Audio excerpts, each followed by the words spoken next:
ఉంటుంది అంటే ఇది మొత్తం స్పైన్ అండి. పై నుంచి కింది వరకు వెన్నుపూసలు ఇలా ఒకదాని కింద కూడా అమర్చబడి ఉంటాయి. ఈ స్పైన్ వెన్నుపూసలో మధ్యలో ఈ రెండింటి మధ్యలో ఉన్న దీన్ని డిస్క్ అంటాం.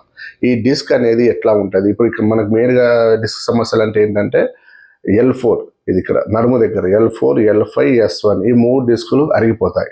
అరిగిపోయి ఈ 3 డిస్కులు అరిగిపోయి అక్కడ ఉన్న నరం మనకి ఎక్కడ ఉంటుందంటే అక్కడ ఉన్న నరం అనేది కంప్రెషన్ అవుతుంది. దీనివల్ల మనకి అక్కడ విపరీతమైన నొప్పి ఉంటుంది. దాన్ని ఒకవేళ నడుము నొప్పి నుంచి కిందికి లాగుతున్నట్లయితే దాన్ని సయాటిక నరం అంటాం. ఆ సయాటిక పెయిన్ అనేది ఎక్కువగా ఉంటుంది. కాబట్టి ఈ డిస్క్ సమస్యలు ఉన్నాయి. మీకు చాలామంది ఏం చెప్తుంటారు డాక్టర్లు, సార్ ఇక్కడ చూశారంటే ఈ 2 డిస్కులు అరిగాయండి, దీనికి మనము ఆపరేషన్ గట్లా చేసుకోవాలి, కొంచెం ఇక్కడ మన స్క్రూ ఫిక్సేషన్ చేయాలి, లేకుంటే మళ్ళీ ఇబ్బంది అవుతుంది అని చెప్తుంటారు. కానీ ఈ ఏజ్లో ఆపరేషన్ చేయాలి, మన ఏజ్లో మనం దీనికి క్యూర్ చేసుకోవచ్చు అని చెప్తాను. అంటే మనకి ఏంటంటే స్టార్టింగ్ స్టేజ్లో ఉంటే మనకు ఆపరేషన్ అక్కర్లేదు. ఎప్పుడు 60 సంవత్సరాలు 55, 60, 70 సంవత్సరాల వయసులో ఉన్నప్పుడు అది ఆపరేషన్ చేయించుకుంటే కొన్నాళ్ళ పాటు మనం మెయింటైన్ చేయొచ్చు.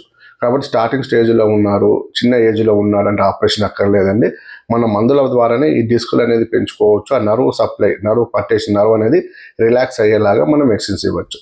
కాబట్టి ఈ డిస్క్ ప్రాబ్లమ్స్ ఉన్నాయి, నడుము నొప్పులు ఉన్నాయంటే ఒక్కసారి మన వైభవ్ హోమియోపతి క్లినిక్కి మీరు సంప్రదించండి.